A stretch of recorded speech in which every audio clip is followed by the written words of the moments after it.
සුද්දා උඹට එහෙම වෙන්න දෙන්නේ නැහැ කවදාවත්. මං ඔබ වේරා ගන්නවා. මං අවසාන කතාවයි කිව්වේ.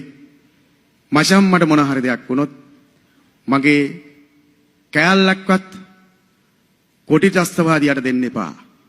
කෑල්ලක් ඉතුරුනත් ඒ කෑල්ල අරගෙන පිටිපස්සට වරින් මචං කියලා. මං හිතන්නේ නේද වයිටෝ.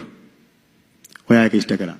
මට හොඳට මතකයි එදා හයි ග්‍රවුන්ඩ් එකේ ඉදිරියට නැගලා මීටර් 5ක් විතර තමයි අපිට තව තිබුණේ ක්ලේම් එක බංකරයට දාන්න. නමුත් LTT න් අටවලා තිබුණ මර උගලක් ක්ලියර් කර යනකොට බ්ලාස්ට් වුණා. ඒ බ්ලාස්ට් එකත් එක්කම මෙයා උඩින් ගිහිල්ලා LTT ත්‍රස්තවාදීන්ගේ ලයින් එකෙන් ඇතුළට වැටුණා. වැටිලා ඒ මොහොතේම මට ඇහුණා මෙයා සෙම දානවා. කටෙන් සෙම දාන සද්දය ඇහෙනවා. ඒ සෙම දාන සද්දෙට මම දුවලා ගිහිල්ලා ඉවරලා මෙයා කකුල් දෙක මට අවුනේ. කකුලෙන් අල්ලලා මං ඇදගෙන පිටිපස්සට ආවා. පිටිපස්සට ඇවිල්ලා LTT න් කපලා තිබුණ රෙන්ච් එකක් වුණා. ඒ රෙන්ච් එකට මෙයා දාලා ඉවරවිලා මෙයාව මං කරට ගන්න යනකොට මෙයාගේ අත තිබුණ නැහැ. එතකොට තමයි මං දන්නේ මෙයාගේ අත නැහැ කියලා.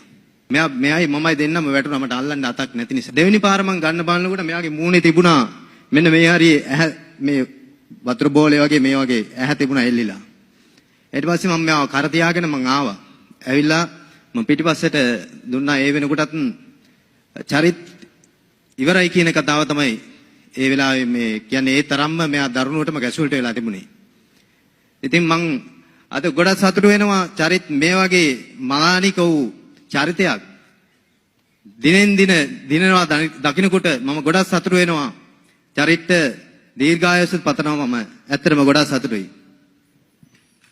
එදා මලානික වෙච්ච මම එදා මොහුගේ කරෙන් ආවා.